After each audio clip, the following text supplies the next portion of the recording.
ఉమ్మడి తూర్పుగోదావరి జిల్లా వ్యాప్తంగా గోదావరి వరదలైతే తగ్గుముఖం పట్టాయి. ప్రస్తుతం ధవళేశ్వరం వద్ద మొదటి ప్రమాద హెచ్చరిక దిశగా కూడా గోదావరి ఉరకలేస్తూ దాదాపుగా 11 లక్షల క్యూసెక్కుల నీటిని సముద్రంలో వదులుతున్నటువంటి పరిస్థితి ఉంది. బోనాల పండుగ జోర్దార్గా చేయాలని ఆలోచన చేస్తున్నారా? అయితే కిసాన్ ఫ్యాషన్ మాల్ లా అద్రిపోయే ఆఫర్లున్నాయి. జోర్దార్గా షాపింగ్ చేయండి. అలాగే 175 గేట్ల నుంచి కూడా వచ్చిన వరదను వచ్చినట్టే కూడా వదులుతున్న నేపథ్యంలోనే ముఖ్యంగా ఏదైతే లంక గ్రామాలన్నీ కూడా నీట మునిగినటువంటి పరిస్థితి ప్రధానంగా ఉంది.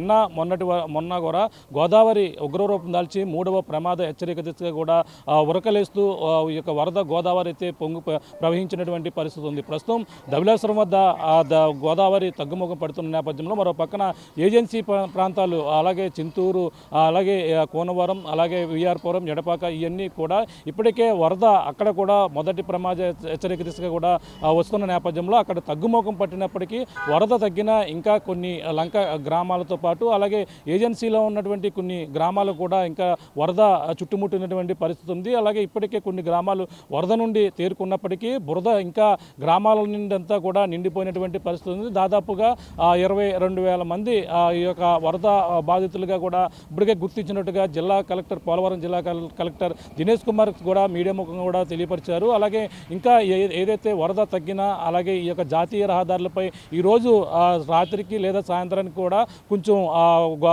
గోదావరి వరద తగ్గే అవకాశం ఉందని కూడా చెప్పుతున్నటువంటి పరిస్థితి ప్రధానంగా ఉంది. ఇప్పటికే దాదాపుగా 137 రోడ్ల వరకు కూడా నీట మునిగాయి. ఇప్పటికే వరద తగ్గుముఖం పడుతున్న నేపథ్యంలో అలాగే ఈ గోదావరి దిగువకి విడుదలవుతుంది. మరో పక్కన గండిపోచమ్మ ఆలయం గోపురం కొంచెం నిన్న మొన్నటి వరకు కూడా కనిపించిన గోపురం ఈరోజు కనిపిస్తున్నటువంటి పరిస్థితి పక్కన పడితే ధవళేశ్వరం వద్ద అయితే ప్రస్తుతం పరిస్థితి ఏ విధంగా ఉందో చూపించే ప్రయత్నం అయితే చేస్తున్నాం. ప్రస్తుతం ధవళేశ్వరం వద్ద 175 గేట్లను కూడా దిగువకి విడుదల మొత్తం తీసి అలాగే 175 గేట్ల నుండి కూడా వరద ప్రవహిస్తున్నటువంటి పరిస్థితి ఉరకలేస్తూ ఇటు రావులపాలెం మీదుగా ఎర్ర గోదావరి ఉప్పొంగి ప్రవహిస్తూ అలాగే ఇప్పుడు ఏదైతే కోనసీమ లంక గ్రామాల్లో ఇక తీరని నష్టాన్నే మిగిల్చిందని చెప్పాలి. అలాగే రైతులు కూడా చాలా ఇబ్బందులు పడుతున్నారు. అలాగే ఏదైతే మొత్తం గోదావరి ఇక్కడ ధవళేశ్వరం వద్ద పాయలుగా విడినటువంటి గోదావరి గౌతమి వృద్ధ గౌతమి వశిష్ట వైనతేయ నదులన్నీ కూడా పొంగి ప్రవహిస్తున్నటువంటి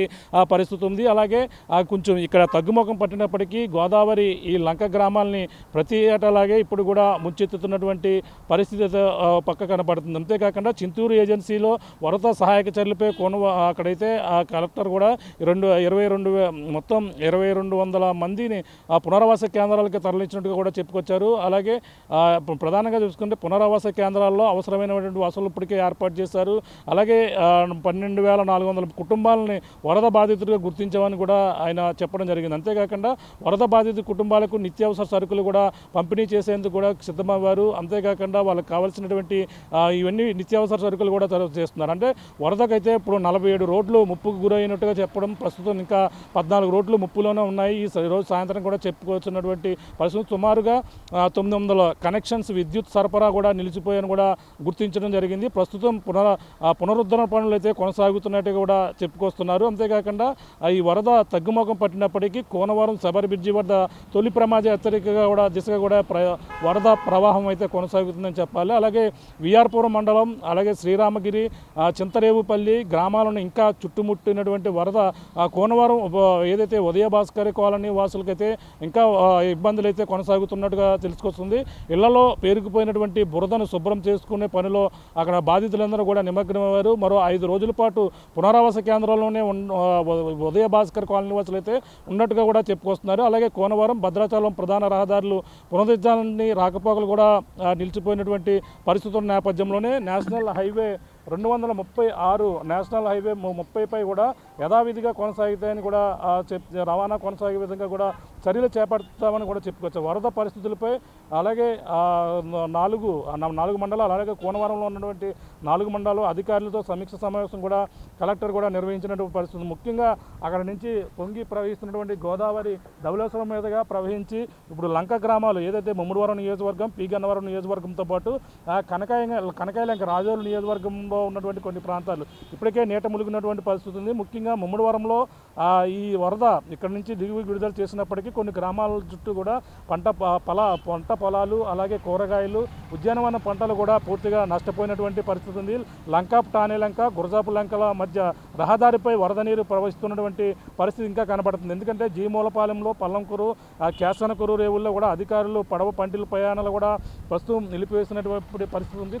అలాగే కోటిపల్లి ముక్తేశ్వరం సంబంధించిన అక్కడ కూడా లంక పంటి ప్రయాణం కూడా నిలిచిపోయినటువంటి పరిస్థితి ఉంది. ఈ నేపథ్యంలోనే గోదావరి 3 రోజుల పాటు ఉగ్రరూపం దాల్చింది. ఇప్పుడిప్పుడే తగ్గుముఖం పడుతూ గోదావరి తగ్గుముఖం పడుతున్నప్పటికీ ఇంకా ఏజెన్సీ ప్రాంతాల్లో బురదమయంగా ఇంకా మారినటువంటి పరిస్థితి ఉంది.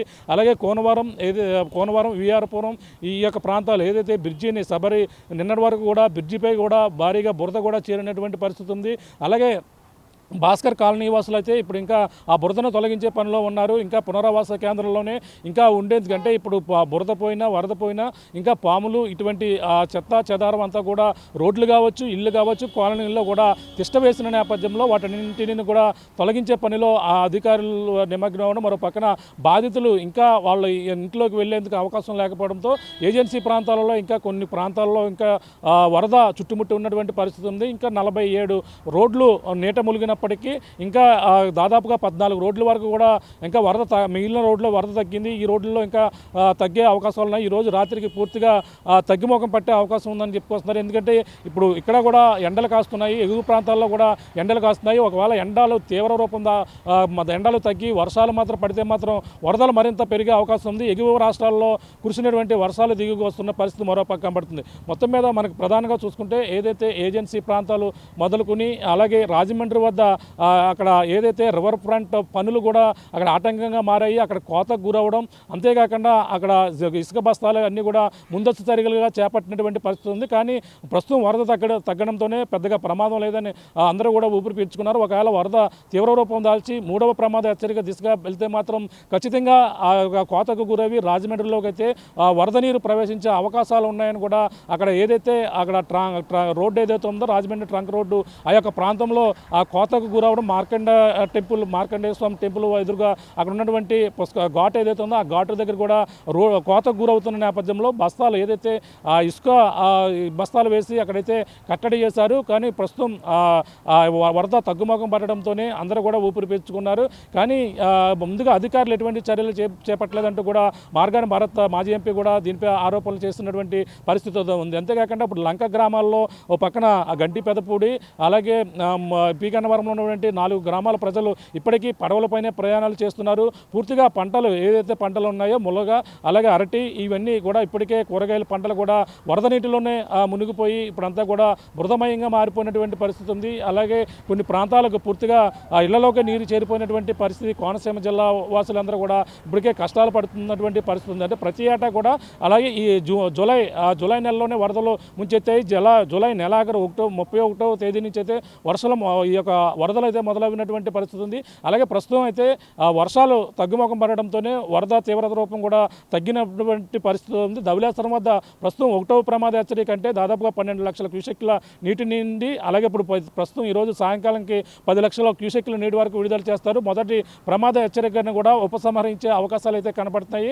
ఈ గోదావరి ఇప్పుడు అయితే ప్రస్తుతం శాంతి ఇచ్చినప్పటికీ ఎగువ ప్రాంతాల్లో ఎగువ రాష్ట్రాల్లో కూడా వర్షాలు తీవ్ర రూపం దాల్చే మాత్రం వరదలు ఖచ్చితంగా వస్తే మళ్ళీ ఒక్కసారి గోదావరి ఉగ్రరూపం దాల్చి ఈ యొక్క ప్రాంతాలను మరొకసారి ముంచెత్తే అవకాశం ఉంది. ప్రస్తుతం అధికార యంత్రాంగం ముందుగానే అప్రమత్తం అవడంతో కొన్ని ప్రమాదాలే తప్పాయి. కొంచెం కోనసీమ జిల్లాలో మాత్రమే పంట నష్టం భారీగా జరిగినటువంటి పరిస్థితి ఉంది. కోనసీమ జిల్లాలో 3 నియోజకవర్గాలు పక్కన ఏదైతే ముమ్మడివరం నియోజకవర్గంతో పాటు అలాగే పీగన్నవరం నియోజకవర్గం అలాగే రాజోలు నియోజకవర్గంలో పాటు ఈ యొక్క కొన్ని ప్రాంతాలు ఏదైతే లంక గ్రామాలతో పాటు ఇక్కడ బొబ్బర్లంక సీతానగరం ఉన్నటువంటి బొబ్బర్లంక అలాగే చింతూరు ఏజెన్సీలో కూడా ఉన్నటువంటి మొత్తం కాలనీలన్నీ కూడా ఇవన్నీ కూడా ఈ విధంగానే నష్టం వాటిల్లినటువంటి పరిస్థితి ఉంది. పెద్దగా వరద ప్రభావం అయితే అంతంత మాత్రంగా ఉంది. రైతులకు మాత్రం తీరని నష్టాలే ఈ కోనసీమ గోదావరి తీర ప్రాంతంలో ఉన్నటువంటి రైతులకైతే తీరని నష్టాన్నే మిగిల్చిందని చెప్పవచ్చు. ఈరోజు సాయంకాలం కూడా మొదటి ప్రమాద హెచ్చరికనైతే ఈ ధవళేశ్వరం వద్ద ఉపసంహరించే అవకాశాలు అయితే ఎక్కువగా కనబడుతున్నాయి. ఏది ఏమైనా గోదావరి శాంతించడంతో గోదావరి జిల్లా వాసులందరూ కూడా ఊపిరి పీల్చుకున్నటువంటి పరిస్థితి